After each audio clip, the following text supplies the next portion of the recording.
clerk, and I need a roll call to call the meeting of the Village Board to order for May 20th, 2014. Trustee Marquardt? Here. Trustee Cook? Here. Trustee Schwartz? Here. Trustee Williams? Present. Trustee Hebda? Here. Trustee Schultz? Here. President Byrne? Thank you. I need a motion and a second to appoint a president pro tem for the meeting. Motion to appoint Trustee Cook as President Pro Tem for the duration of the meeting. Second. And just to clarify, that would also include the committee of the whole meeting? That would correct. Thank you. All those in favor signify by saying aye.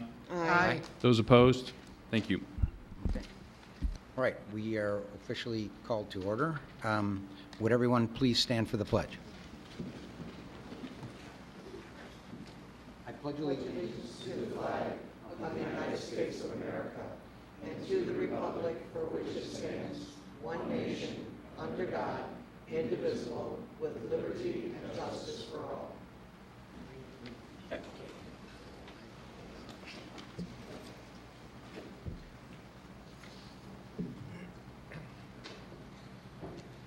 Do we have any citizens that wish to address the board on something that's not on committee of the whole or not on our agenda in that? Otherwise, you'll be allowed to speak at that time. Okay, hearing none, then let's get right to official reports from the village president. Tonight's a pretty interesting night. We've got a bunch of recognitions here.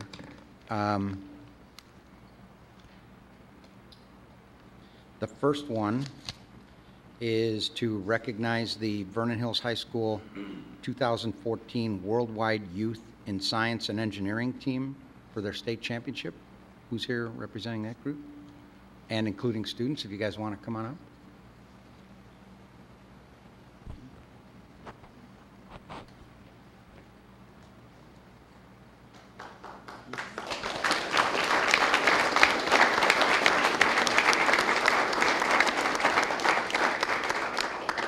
Whereas more than 110 students from 8 area high schools competed in the annual Academic Challenge competition held February 1st at the College of Lake County, and the regional competition pitted the area's brightest students against each other in academic tests covering 7 academic areas.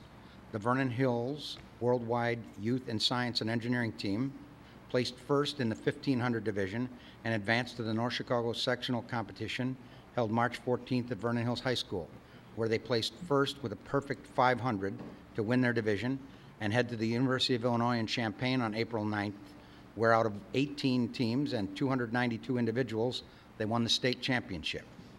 Now therefore be it proclaimed that President Roger L. Byrne and the Board of Trustees hereby recognize and congratulate Vernon Hills High School 2014 Worldwide Youth in Science and Engineering team and coaches Josh Ravenscraft and Sarah Staub on their state championship, and urge the residents of the village to share in this celebrating their victory. Congratulations. Thank you.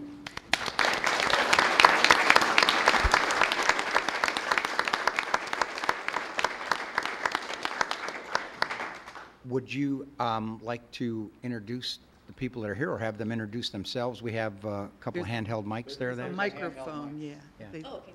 And if you'd like to say a few things, we'd love to hear. We're happy to be here and bring a state championship to the Vernon Hills area.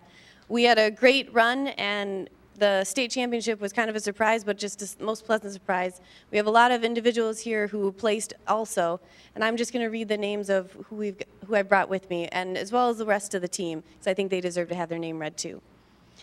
Our team members are Karen Liu, Lucy Wu, Conrad Kosich, Eric Zhang, Ari Bard, Ryan Curtis, Alex Orlov, Jared Schless, Justin Yim, Isaiah Liu, Justin Song, Michaela Kalvaranen, Victoria Steigerwald, Colin Meister, and Anantha Arorli. We're really happy to be here, and we hope we can do it again next year. 4-time, let's go for 5. So thank you very much. Yeah. If anybody wants to come up back here and take pictures, well, feel free.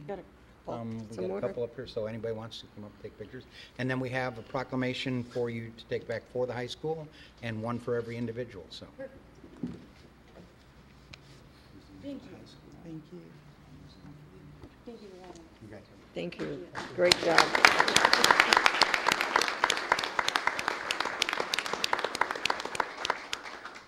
On behalf of the engineer that sits on this board, and the only one, congratulations and Godspeed to you in your educational pursuits as you move forward. That's great accomplishment. So again, congratulations.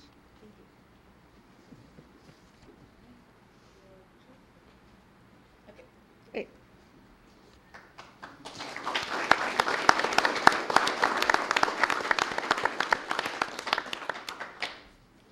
In addition, the Vernon Hills High School math team, 2014 state champions.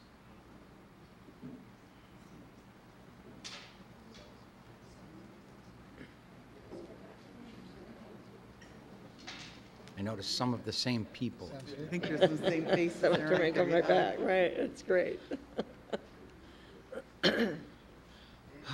Whereas the Vernon Hills High School math team earned first place in the state competition at the University of Illinois in Champaign on May the 3rd, 2014, and whereas the junior-senior 8-person team and the junior-senior 2-person team placed first in the state, and Justin Yim placed second on the pre-calculus test, and the Frosh-Soph 8-person team and Frosh-Soph relay team both placed second in the state. Now therefore be it proclaimed that Roger L. Byrne and the Board of Trustees hereby recognize and congratulate the Vernon Hills High School 2014 math team and their coaches on their state championship and urge residents of the village to share in celebrating their victory. Congratulations.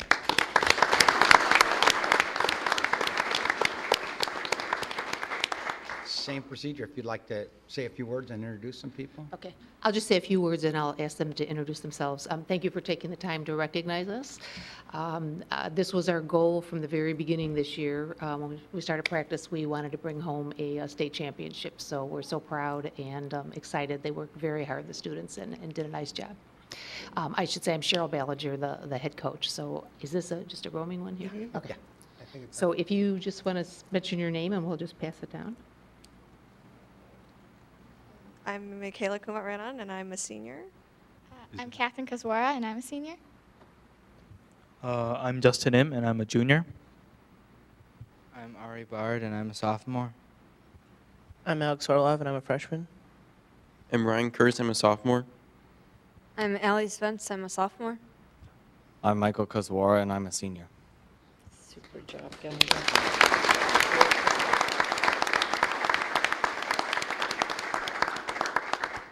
And then I also have the one for the high school and one's for everybody on the team. Thank you. Congratulations. Thank you. Thank you. Great job. Good job, everybody. Again, good job.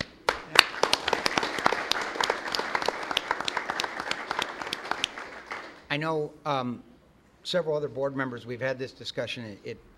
Sometimes when you have been on the board a while, people ask you, what's the best thing you've done since you've been on the board, or what's the thing you're the proudest of? And that used to be a difficult choice because we've done a lot of good things in this community. And then over the last 6, 8 years, 9 years, when you go to see a high school football game on Friday night, or we have groups like this come up here, and you get to go over and see all the trophies in music and academics and sports and stuff that our small little high schools come in here, it gets to be easy to tell people. The best thing that, me personally, the best thing we've done since I've been on this board was bring a high school to town. I don't think we've done a better thing, so congratulations to all of you.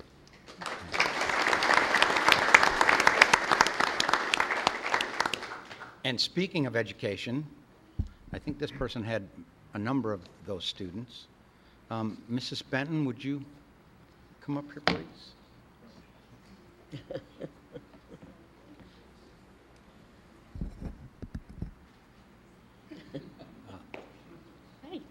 Whereas the Golden Apple is a prestigious award that recognizes teaching excellence and builds on it, creating a dedicated community of mentors who will share their transformative teaching practices with prospective and veteran teachers.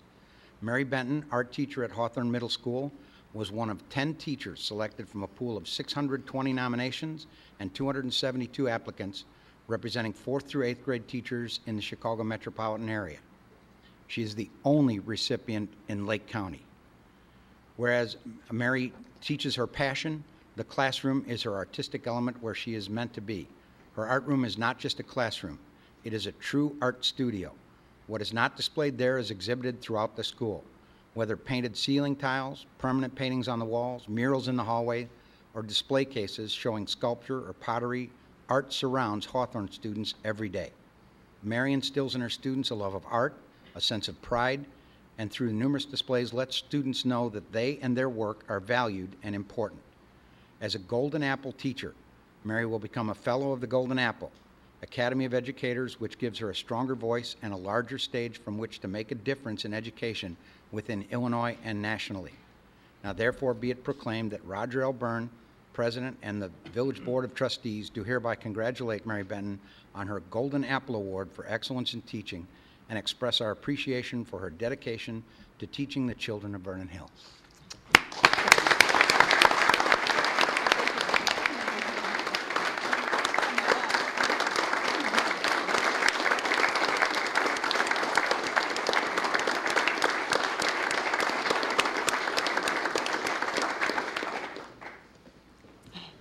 And I have something for you. Do I need to say a few words or not? If you wish. First, let me look at. First, I want to talk to the kids. A lot of you I've had in class before, and I knew you were going to be amazing, and a lot of it you can owe to your creative skills, how to think out of the box, because as an engineer will tell you, it's just not math, it's just not science, it's a way to think creatively. And hopefully you learned that in through your art classes in grade school, in high school if you ever took them, and a lot of you are multi-talented, so you could end up doing anything that you wish. I also see a lot of parents here. I taught your students, your children, some of you I taught as well. I love my job. I have the best job in the world. I have fun every day. I don't want to retire because I love it so. I get to represent our school. WTTW is coming next week. Actually, no, they're coming Thursday. They just changed it. And I get to show off our school and our community, and hopefully I will make a good impression on television and say the right things, and I just thank you so very much. Thank you. Thank you. That's great. Thank you. Was our only teacher in Lake County. I was just, if you want to, okay. All right. We have two other quick proclamations, both to employees who are not here tonight, but we want to read them into the record. To Diane Wesley, in appreciation for her dedicated service to the Village of Vernon Hills. Whereas on January 3rd, 1986, Diane Wesley was hired as the first female police officer for the Village of Vernon Hills. During her tenure, she served as a corporal, sergeant, and field training officer. She was promoted to the rank of commander on May 7th, 2000, and Diane was appointed to and served on the Lake County Major Crimes Task Force from April 1996 through April 2001, and she earned a life-saving award in 2009 for her efforts in saving a choking victim. In 2001, Diane was a graduate in the 150th class of the School of Police and Staff and Command, Northwestern University Center for Public Safety, and in her role as a critical incident instructor, she developed the critical incident exercises where all village departments work together. Diane plans to retire in Missouri, where she will enjoy boating with her husband. After over 28 years of dedicated service, Diane will retire on May 30th, 2014. Now therefore be it proclaimed that Roger L. Byrne, President, and the Village Board of Trustees do hereby express our sincerest appreciation to Diane Wesley for her faithful service to the residents and employees of the Village of Vernon Hills, and wish her and her family well in retirement. You're here.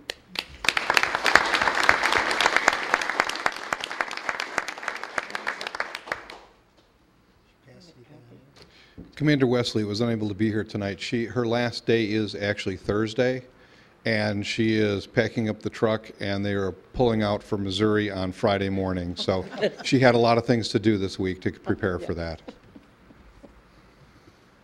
We also have another person retiring, Peggy Koperski, in appreciation for her dedicated service to the village. Peggy couldn't be here tonight either, right? Okay. Peggy was hired as the village's first accountant risk management coordinator 15 years ago, and subsequently became the village's first assistant finance director. She has efficiently managed day-to-day financial operations of the village for nearly 15 years with little fanfare. Peggy has been pivotal in developing, cataloging, documenting, and training for the village financial policies and procedures. She has streamlined the village's insurance claim filing process and fixed asset reporting process. Peggy has played a pivotal role in working with external auditors to assure the village's procedures and records meet and exceed auditing standards. She played a key role in implementing Munis, the village's financial software system, and in the setup of Kronos, a timekeeper system. Peggy has overseen the maintenance and administration of Munis since 2002 and performed Kronos work, rule and schedule changes, and modifications since 2006. She worked with the Public Works Department to implement an automated payment system at the Metro station. When the village implemented money-saving staff consolidation, Peggy took on the human resources function during a particularly difficult period for village human resource activity, and had many accomplishments in that function, including enhancing human resource documentation and procedures. She has consistently tackled challenging, complex finance and accounting issues with an unwavering commitment to public service, accuracy, and integrity. Peggy not only loyally fulfilled her challenging duties, but also completed additional education, built strong friendships through the village, and cared for her aging parents, and shared her and Cliff's home with their children and grandchildren. Now therefore be it proclaimed that Roger L. Byrne, the village president, and the board of trustees do hereby express our sincerest appreciation to Peggy Koperski for her faithful service to the residents and employees of the village of Vernon Hills, and wish she and her family well in retirement.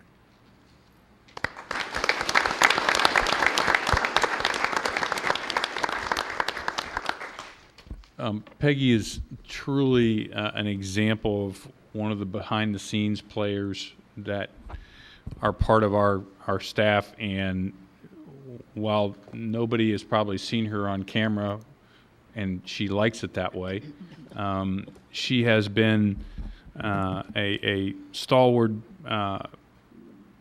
backstop for all of us, and I can't think of anybody within the individual departments who don't know Peggy or haven't interacted with her, and she's really been very helpful to all those folks. So she will be missed. All right, with that, we are done with the awards part, which is the best part of the night. So those of you here for that, if you'd like to leave, we won't mind. You're welcome to stay for the nuts and bolts, but we won't mind if you take a moment to go ahead and depart. And again, congratulations to everyone.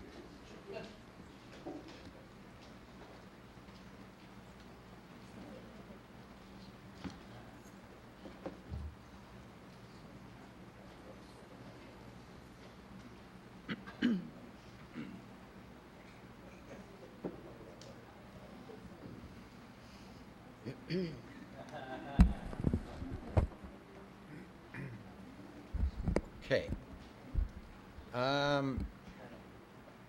Wow, only Dave's got a speaking part tonight? Okay. Public Works Director, Village Engineer. Thank you very much. The mayor asked that I add this to the agenda. It's really an update on the Lake County Public Works Sanitary Sewer Extension Project that's occurring along our CV ditch. So wanted to give you a brief update on it. Why are they doing this? Diamond Lake and Sylvan Lake have treatment plants that they're trying to abandon, so they're rerouting the sewage through to the one treatment plant. There's no reason for them to maintain multiple treatment plants. They've been working through this for a good 5 years plus, just on the construction end of things. So you may recall that they did work at the intersection of 45 and 83 a few years back. So that was the beginning of the project. A few years ago, 2 years ago, they ended up extending the sanitary along Route 45 to our golf course. This latest phase is so that's basically all the sewage is pumped to the golf course, and then it goes by gravity to the lift station by Kids Castle, and then it goes to our treatment plant. So this last phase is very important so that they can, complete the project and abandon those other 2 treatment plants. So as part of doing that, they had a contractor who they bid the job out to the previous year. They tried to complete the project, but they're running into some serious water issues. So after a few months of working with that contract, they agreed to part ways with that contractor, redesign the project, bid it out, and did that. So the latest contractor has started. He's worked through, and they're running into similar issues with dewatering. They've appeared before the Park District board. They've appeared before our board talking about this project. They drained Evergreen Lake to try to get the water out of the area. They've got multiple dewatering wells to try to really get the water lower. Why do they need to eliminate the water from the soil? What they do is they auger through the ground, so there's a hole there, and then they pull a pipe back through. When they auger that hole, if there's water in with the sand, it ends up going into a quick condition, quicksand, so it's unstable. You won't be able to pull that pipe back through. So that's why they're spending so much time on the dewatering effort. So they've tried, the dewatering is working to a certain extent, but they're having some problems with the long winter, the spring runoff. So it's taken them longer than what they had hoped for, certainly longer than anyone here would like. So we're receiving a lot of questions from residents. When is this project going to be completed? So Lake County Public Works and the county, myself, and the Park District all sat down in a room, talked about how to move things forward. And so here's what their game plan is. They need about 4 weeks of good weather to complete the pipe installation. Right now the pipe is from Kids Castle. It's just south of Sylvan, and then they need to continue. That's the most narrow stretch along the path. They can't do an open cut method because it's too narrow to get trucks in and put the pipe in, etc. So 4 weeks of good weather to complete the pipe installation. Then the bike path needs to be restored. So once they accomplish that, then they'll open up the area. Within the next 2 weeks, they can complete a couple of items, and they're pushing to do that. One of them is to restore from Cherokee Park, where the tennis courts are, that parking lot, from there to Kids Castle. They're going to restore that, remove any of the equipment, etc. So that area is more available for the kids to go to Kids Castle. People can enjoy that northerly end of the park more. They're going to pull back that fence so it's south of the lift station, south of Kids Castle, and they'll accomplish that in the next 2 weeks. The other thing that there's a fence around Evergreen Lake, right? Because it was being pumped down, so for safety reasons, they put a fence completely around the whole lake. So within 2 weeks, that fence will be removed also. So they're making some progress on it. It's very difficult. They've had, as part of the meeting, they talked about different alternatives. Do we have the contractor just suspend work for the rest of the summer and the fall and then have them, start back up later? And the direction I've heard before from the board and delivered it in the meeting is, let's just get this project wrapped up, move forward, whatever it takes. So that's really their schedule. 4 more weeks to get the pipe in the ground, and then restoration of the bike path, and then it'll be reopened. So wanted to share that with the board, try to communicate it with residents as best as we can. We'll work with Lisa and others to get it out on the website so we can communicate it as best as possible. I'm assuming that the Park District is You don't need to put the light on. has the same level of information you have. They They have- have a meeting Thursday night. They absolutely do, and they will be meeting. Aaron could update us more on that. So myself and Lake County Public Works will be at their board meeting on Thursday night. Our goal, as Dave mentioned, is to restore public access to the Kids Castle and those kind of attractions as soon as possible. Want to take a minute to identify yourself? Oh, We don't I'm know. Aaron Lawler. I'm the chairman of the Lake County Board. You know, unfortunately, this has been an atypical project, both given the topography of the site, which has a very high water table, as well as the rough winter that we've faced. And so our goal is to really get this project done as quickly as possible. And it's been unfortunate, both with our experiences with the contractor and the other issues with the project, that there has been such an impact on the public. But the one thing I wanted to just remind the board of is countywide, we have 25,000 customers that are on county water and or sewer. 8,000 of those customers, or about 32%, are here in the village of Vernon Hills. And so we do have a disproportionate number of our customers that are here, and then also a disproportionate amount of capital projects that we are investing into the system. Our 5-year plan has $10 million in capital upgrades that will be going into the Vernon Hills water system. And so our goal is to make sure that we're making the proper investments to ensure that we're not going to have system failures and that we're going to be able to provide a high quality of service now and in the future. So thank you. Okay. Dave, when you said you need 4 weeks of good weather, you mean 4 weeks straight? In totality. So, you know, if they say 4, it's probably going to be 5, maybe a little bit I know, more. but you're not talking about storming tonight and then your And then week having to starts wait. over again, and that's why I'm asking. Yeah. Okay.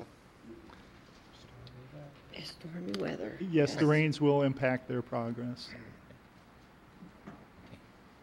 Thank you, Dave. Thanks, Aaron. Thank you, yeah, thanks, Aaron, for coming down. Okay, next item is omnibus vote agenda.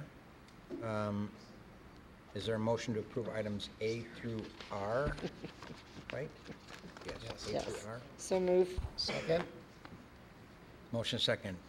Comments, questions, anything anybody wants to pull? Okay. Hearing none, roll call, please. President Pro Tem Cook? Aye. Trustee Schwartz? Aye. Trustee Williams? Aye. Trustee Hebda? Aye. Trustee Schultz? Aye. Trustee Markwart? Aye. Motion carries.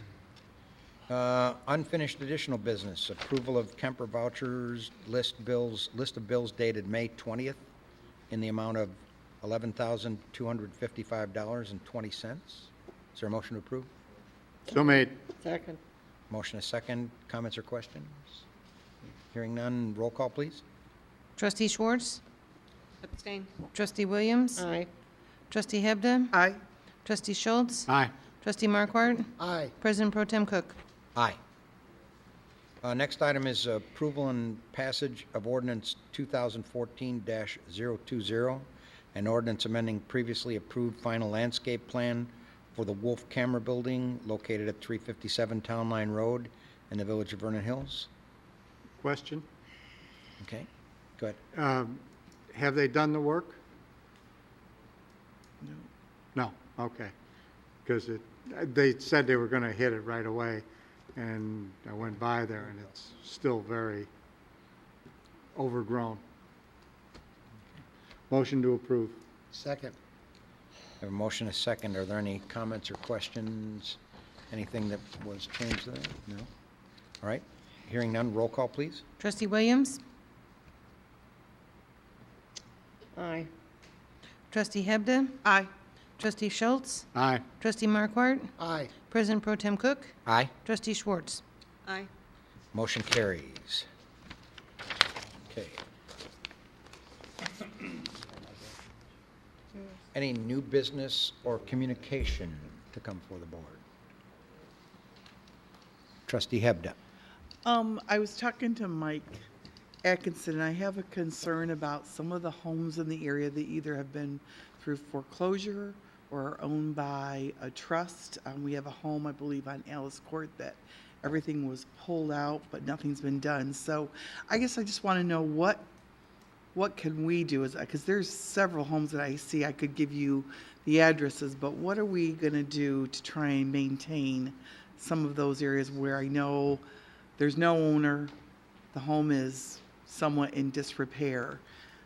Well, we are notified when a home goes into foreclosure, so we're able to track it at that point. Okay. The most difficult part of the foreclosure is that part where they've started the process, but the bank doesn't yet have control of the property.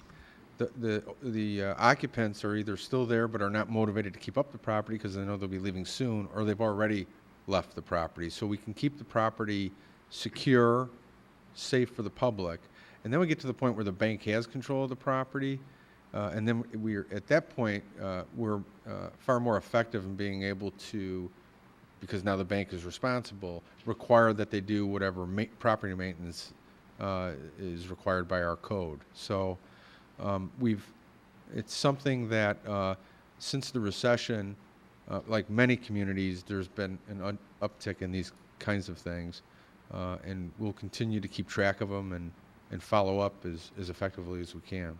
Do we have the right to inspect the home? Because I'm looking at this one particular home and seeing some real deterioration as far as the safety of the home. I mean, do you go in and are you able to look at what's there, what's been fixed to make sure that is there an inspection done by us as a village before we issue like an occupancy permit for someone to go back? I mean, maybe we don't even do that. Yeah, but we don't have a requirement where if a residence changes ownership, there's not a requirement that an inspection be performed for that.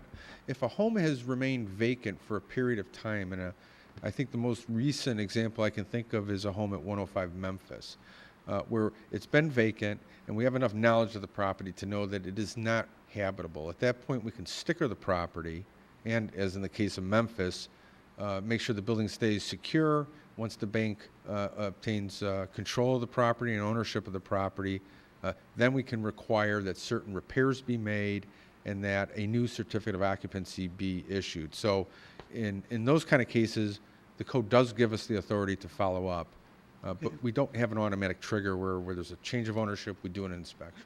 So what are you going to do with this home on Ellis Court now? And because I'm getting it from those residents that live there, it's really a mess right now. Yeah.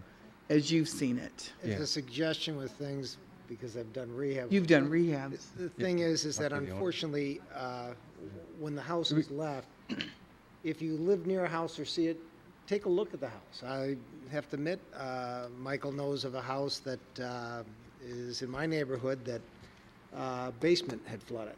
There was mold growing. I reported it. There was a checkup that was done on it. It was told to the bank at that time. But sometimes be a watchful eye. If residents, if you see something, please bring it to our Bring it to the attention, okay. Because that's how we've seen this home now. This is week 4, and all the bushes were pulled away. The deck is rotting, and it's, I feel for the residents that are living around there. That We've made contact with the owner. Have you? That's Good. 3 Alice Court. Yes. Good. That one should be cleaned up by Friday. Good. Thanks to Nice. Lisa's hard work. This weekend. I'm sorry, by this weekend. Well, that's good to hear. So. And then what can we do about, I've noticed homes in the area that are out for sale, and I don't know if anybody's living there or not, but now that it's spring and the grass is growing quickly, it's getting very tall. So is there anything we can do about that? Yes, there is. We do have requirements on the books that require that people maintain their lawn. Right now, we're sweeping through the Westmoreland area. Later this week, and then early next week, we'll be going through the Deer Path area, and we'll keep working through different parts of the village, leaving door hangers on those properties that need to cut their lawn, keeping a list of those properties as well so that we can follow up. I'll just tell everybody else to talk. Trustee Williams? Thank you. Even the commercial areas are getting very laxed. Not to pick on anybody, but specifically, I see it every night, at 60 in Milwaukee, the northwest corner. Grass is really long, and it's kind of shaggy looking, and I'm sure the mall is just going, we're trying to renovate and bring people in, and it's really getting bad. We'll certainly follow up on that, and we're aware of 3 other commercial properties that we're following up on now. I know a lot of the winter was very bad on everybody's landscaping, as far as the trees and the bushes, et cetera. But a lot of it needs to be torn out. I mean, it's just dead. 3/4 of the bush is dead. Take the darn thing out. It's worse to leave it in there. Yeah, absolutely. Very good. So We'll add maybe that just property to our knock on commercial some list. doors and say, do something about this. Remember for a while, I thought the post office had stuff from the Okefenokee because everything was dead over there. So thank you, if you'd follow up Sure, on thank this. you. I think they planted that. I think they planted up from the Okefenokee. Yes. Well, in keeping with what Trustee Marquardt said, Mike, should they call you directly? I mean, call the hall here and ask for the building department, or? Yeah, they can call the village hall and ask for the building division, and we'll take the information. We'll be happy to follow up on that. Okay. All right, thank you. Anything else, new business or communication? Motion to adjourn. Are we going to executive session, right? Just a quick one, personnel, and I think that'll be it, personnel tonight. Okay, so we have a motion to adjourn. Second. And we'll be going to committee of whole, and then after that, we'll be going to executive session. Roll call, please. Trustee Schultz? Aye. Trustee Marquardt? Trustee Cook? Aye. Trustee Schwartz? Aye. Trustee Williams? Aye. Trustee Hebda? Aye. Okay, we are adjourned. I'd like to call the committee of the whole meeting to order. First item of business is the approval of the committee of the whole meeting minutes, May 6th, 2014. Is there a motion to approve? Motion to approve? Second. Motion is second. Any comments, questions, corrections? Hearing none, roll call, please. Trustee Marquardt? Aye. President Pro Tem Cook? Aye. Trustee Schwartz? Aye. Trustee Williams? Aye. Trustee Hebda? Aye. Trustee Schultz? Aye. Motion carries.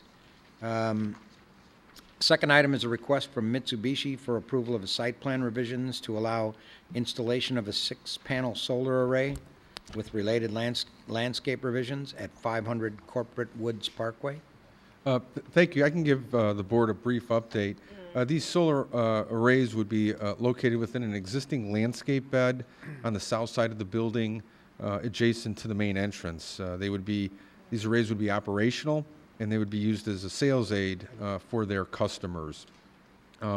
Included in your packet is some aerial drawings that show existing mature landscaping adjacent to corporate woods that would help visually screen the panels from the right-of-way. There would also be new landscaping installed at the base of the arrays. It wouldn't completely shield the arrays, but it would help visually soften the poles at the base of the arrays. Again, there's a copy of the site plan along with a revised landscape plan and elevation drawings attached to your packet. And for tonight's meeting, if the committee feels that the installation and landscape revisions is appropriate, then staff should be directed to prepare an ordinance approving the installation of the solar arrays, including the landscape revisions, and representatives of Mitsubishi are here to answer any questions that you may have. Okay. You want to go ahead and introduce yourself? Yes, my name is Charles Baum. I'm Director of Administration. If you don't know, we're in the Corporate Woods Business Park. I'm Bob Baker. I'm Facilities Maintenance Supervisor for Mitsubishi. Okay. Does the board have any questions or comments? Only my Trustee Marco? question is that I actually personally like to see this, and actually if it were my doing, if you want to spread a little bit further, something to the Nike site, I'm actually would love to have solar energy throughout, so. Yeah, unfortunately, the state of Illinois isn't It's real not. cooperative with some of the rebates right now. And this is a demonstration system for Right. us. It's designed to be by our front door so our visitors that come in can see it right away. It's also the closest location to our showroom. Our plan is to have this power the lighting and some of the equipment in the showroom. And then Bob has done a number of calculations with where the sun is.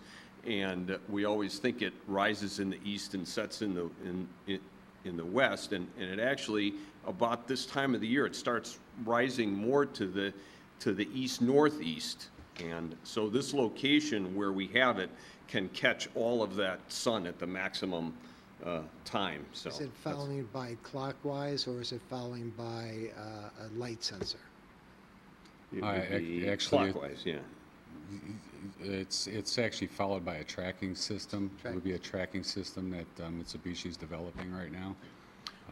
We don't make the solar panels. That's another Mitsubishi sister company to us, but we make motion controls and motor controls. So one of our products is a system that actually moves the panels and it tracks the sun. So I believe it's roughly with a standard system, you're increasing your, is it 35% worth, or even a little bit more when you track it. that's a very small demonstration system.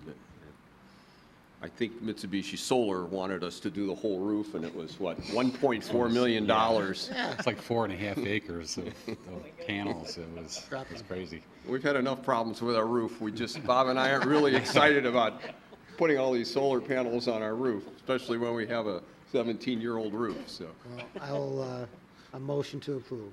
Second. Okay, so that's a motion to direct staff to prepare ordinance approving the amended site plan based on the 3 conditions in our That's correct. agenda here? Okay. So we have a motion, a second. Any other comments or questions? Hearing none, roll call, please. President Pro Tem Cook? Aye? Trustee Schwartz? Aye. Trustee Williams? Aye. Trustee Hebda? Aye. Trustee Schultz? Aye. Trustee Markwart? Aye. Motion carries. Yeah, it looks very nice. The drawings looks very, very good. Thank you. Thank you. We'll invite you over, come over and see it when I would Yeah, love it's please. set up. Love it. Yeah, please. You might be interested to even see our showroom, which was new in the last few years, so it's. Yes, please. If you don't know what we do, we'd love to have you come over sometime. and see it. Absolutely. That'd be great. Thank you. All right, great. Thank you. Okay. Thank Thank you. you. Okay, next item is a request from Maggiano's to amend ordinance 2013-014, authorizing an entrance canopy sign for the restaurant located at 307 Hawthorne Center. Thank you. As the board recalls, this canopy showed up on a drawing when the village board was considering the blade sign for Maggiano. So we've been working with the restaurant, and they've come up with more specific drawings that shows the board what they're proposing. The canopy would extend out from the main entrance, and this main entrance is kind of tucked in into the corner of where Maggiano's meets the main entrance to the mall. So it would extend out from there, and it would align with the dining area on one side and then the main entrance to the other. Signage is proposed on the front face of the canopy, and the proposed size of that signage is 22.7 square feet. As part of the original approval for the mall, the village board approved a variation that would allow 100 square feet of signage on this elevation. So for tonight's meeting, in addition to considering the awning, the board needs to also consider a variation that would allow 122.7 square feet of signage on that elevation. As a reminder, ordinance 2013-014 is the ordinance that approved the special use permit authorizing a PUD for the redevelopment of the mall.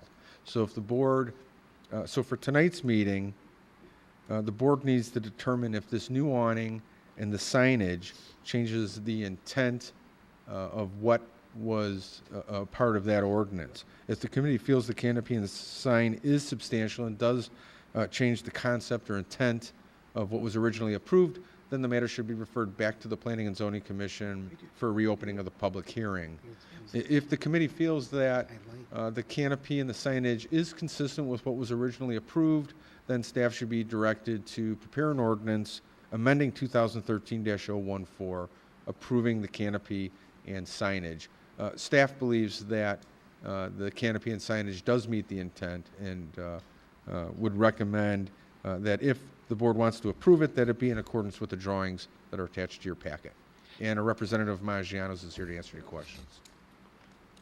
Yeah, in looking at it, not only do I think it goes to the intent that you were talking about, but I think it actually enhances the look of the building to give it more of draw the attention to the fact that it's this Italian, Italian restaurant and that there's a restaurant there as opposed to a retail store that's part of the mall. The same that I've seen in other malls. Yeah.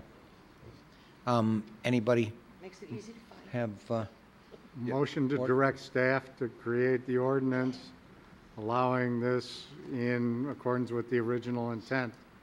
Okay, so we would amend ordinance 2013-014, approving the canopy and signage on the canopy. Second it. When do we open? We open on Bastille Day. Yeah. Yeah. Yeah. Okay, so we have a motion, and was there a second? Any other comments or questions?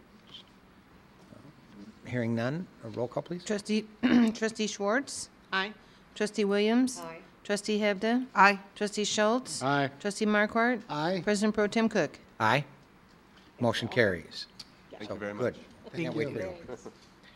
Okay, next item is the Circus Arts Club, 1000 Butterfield, Unit 1027, concept presentation of a membership-based recreation business. Representatives are here today from the Circus Arts Club. They're here to present the proposal for a membership-based club at 1000 Butterfield for the promotion and education of circus arts. Classes for both adults and children would take place from the hours of 9 a.m. to 9 p.m. And with a maximum of 2 classes occurring simultaneously with a total of 10 students taking classes at a time.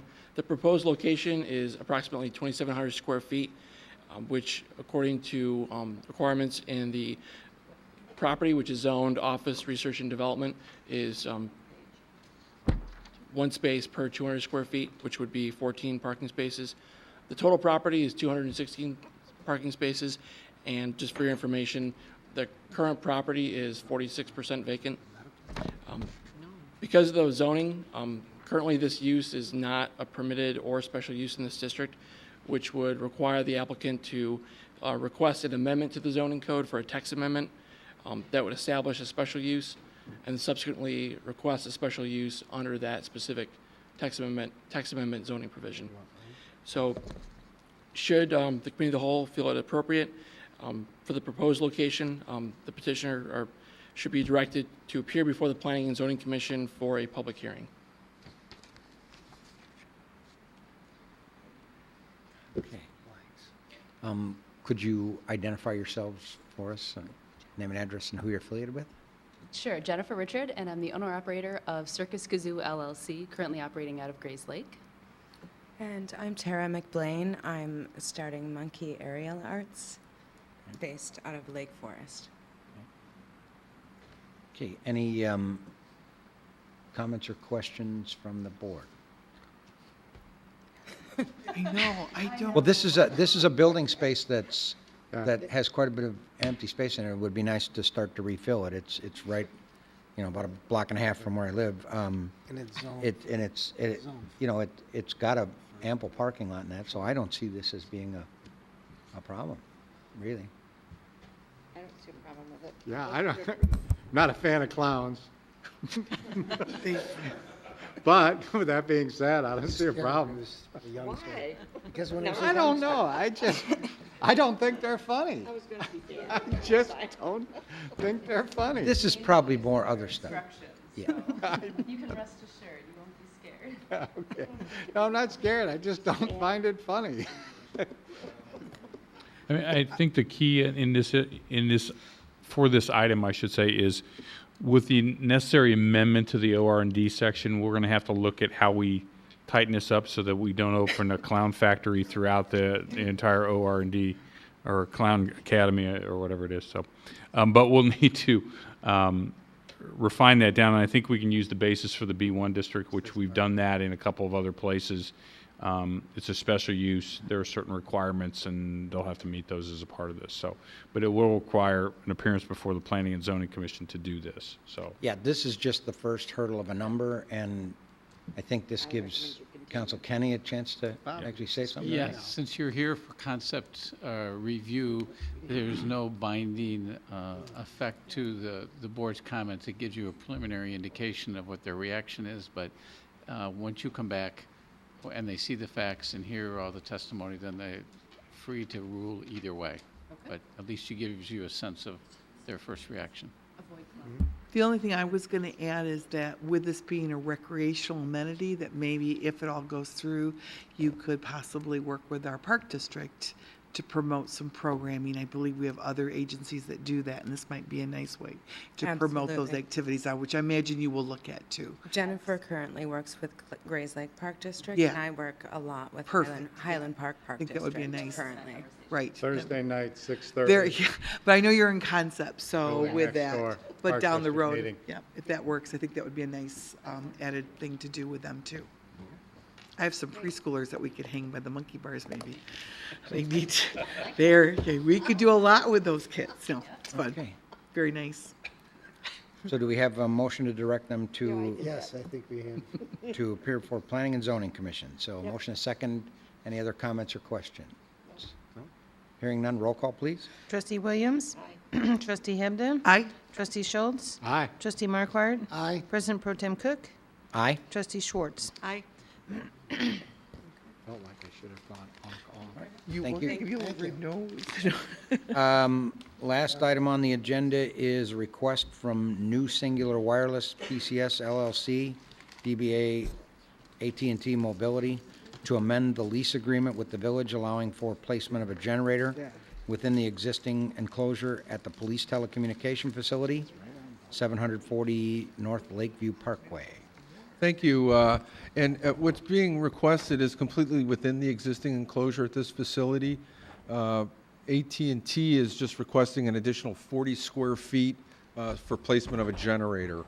And so what we've done is we've taken the square footage that they've leased now, broke it down to a per square foot basis. They came out to $358 per month for the additional 40 square feet. That's how the rent amount was arrived at. And I should also note for the board that we're in conversation with Verizon for placement of their facilities there. That'll create an additional revenue of $24,000 per year. The placement of this generator will not conflict with the space that Verizon needs. Verizon needs such a big footprint that they're going to pay to enlarge the enclosure. So there's no risk in giving up this space. So for tonight's meeting, the village board is requested to direct staff, if you agree with the amended lease, to prepare a resolution authorizing the village to enter into this lease agreement. And that lease agreement, again, is attached to your packet. And AT&T is here to answer any questions that you may have. Motion to approve. Can I, Mark? Chief, how, your thoughts? It really would have no impact on our operation whatsoever. Mike and I have walked out the floor plan. They're actually going to be encroaching on a grassed-in area, not into the parking lot, and extending the wall around the generator.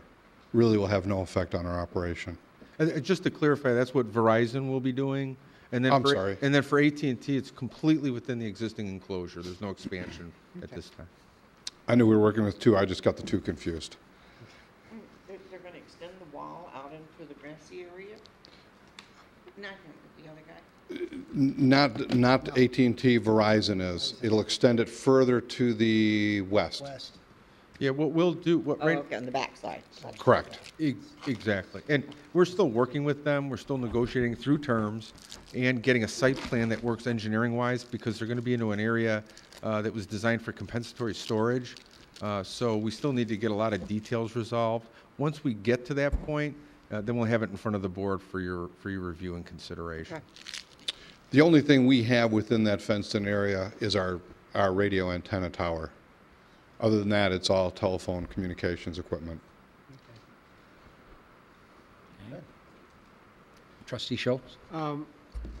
Is everybody going to have their own generator when we're all said and done here?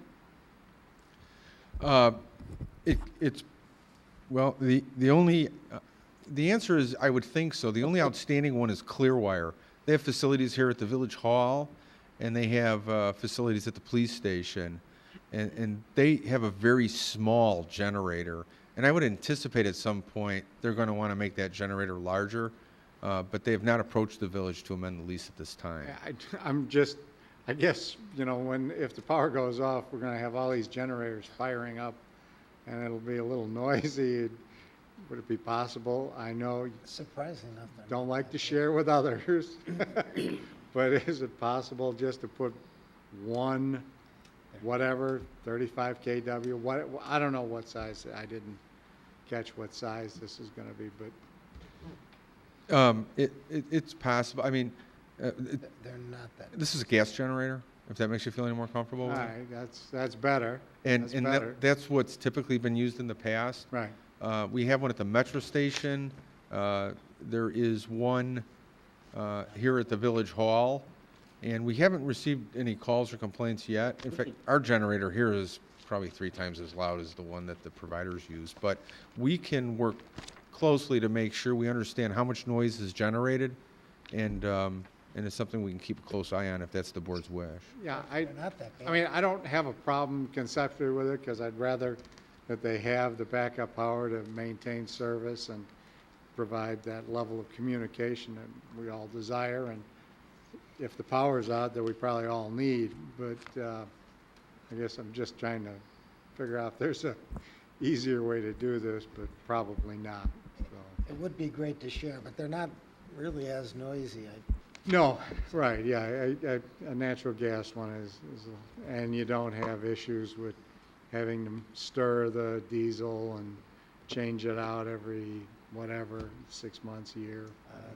Goes longer than that. Nonetheless, we'll make sure we get the cut sheets on the equipment and understand what decibel levels are created by it, and that's something we'll make sure complies with our zoning code. Because I'm assuming they're all gonna fire up at the same time, I mean.